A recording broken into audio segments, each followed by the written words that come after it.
அடுத்ததுங்க, இது மாதிரி கொடுக்கறது வந்து ஒன்லி கிளென்லினஸ் ஒண்ணு. அவை பணியாளர்களுக்கு நிறைய வேலை இருக்கு. ஒவ்வொரு டேபிளா அவங்க தவழ்ந்து வந்து கொடுக்கறது நமக்கே பார்க்கறதுக்கு ஒரு மாதிரி இருக்கு. ஸோ சிஎம்க்கு ஒரு ரெக்வெஸ்ட், பெட் பாட்டில்ஸ்ல ஒவ்வொரு டேபிள்லயுமே பாட்டில்ஸ் நீங்க வந்து குடி தண்ணீர் வச்சிடலாம்.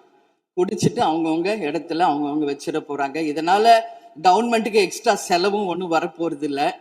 அவங்கவுங்க இடத்துல வச்சிடலாம் அப்படின்ற என் கருத்தை நான் சொல்றேன். ஏன்னா இது வந்து டம்ளர்ல கொடுக்கறதும் அது மறுபடியும் கேட்கறதும் அவங்க வருவதும் அவங்களுக்கு நிறைய பணிகள். அது பதில் ஒவ்வொரு சீட்ல ஒரு ஒரு பெட் பாட்டில்ஸ் மாதிரி கண்ணாடி பாட்டில்ல வாட்டர் வச்சுட்டா அவங்களுக்கு தேவைக்கு எடுத்துட்டு கொடுத்துடலாம். ஸோ இது பிறந்த நாள்ல வந்து முதலமைச்சருக்கு ஒரு கோரிக்கை வைக்கிறேன். அதுக்கு நாம நெகிழியில வேண்டாம், பிளாஸ்டிக் பாட்டில்ஸ் நம்ம வந்து அலோவ் பண்ண வேண்டாம், கண்ணாடி பாட்டில்ல நம்ம வைக்கலாம். உறுப்பினர்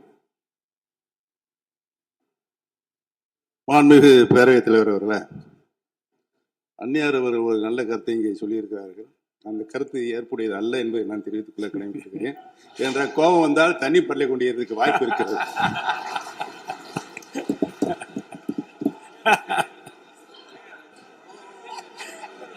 உறுப்பினர் பேசலாம். இப்போ தண்ணி பாட்டில் தான் வீசணும்னு கிடையாது, டம்ளர்ல கூட வீசி அடிக்கலாம். உறுப்பினர் ஒரு நிமிஷம். தலைவர் அவர்களே, நம்முடைய மாண்புமிகு முன்னாள் முதலமைச்சர் அண்ணன் ஓபிஎஸ் அவர்கள் ஒரு நிலையை குறிப்பிட்டு அதை எரிவதற்கான தண்ணி பாட்டிலை எரிவதற்கான வாய்ப்பு இருக்குது என்று சொன்னார்கள். ஒருவேளை அவருடைய தனிப்பட்ட அனுபவத்தின் காரணமாக அதை அவர் நீங்க குறிப்பிடுறாரா என்பதை நான் அறிய விரும்புகிறேன். மாண்புமிகு உறுப்பினர். ஏன்னா காலையில இருந்து ரொம்ப காரசாரமாவே போயிட்டு இருந்துச்சு. அதனால ஒரு ஹாப்பியா நம்மளுடைய முதல்வர் பிறந்த நாள்ல எல்லாரும் சந்தோஷமா இன்னைக்கு நம்ம அவையை செய்வோம்.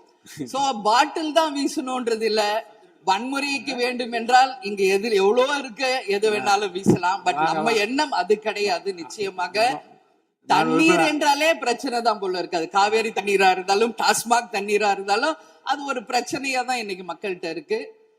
உறுதியாக காவேரியிலும் சரி மேகதாதுலும் தமிழ்நாடு சட்டமன்ற உறுப்பினர் மட்டும் இல்ல, யாரும் அதற்காக விட்டு கொடுக்க போவது இல்லை என்பது உறுதி. இன்னைக்கு நம்ம முதல்வர் அவரும் புதிதாக முதல்வராக இருக்கிறார்.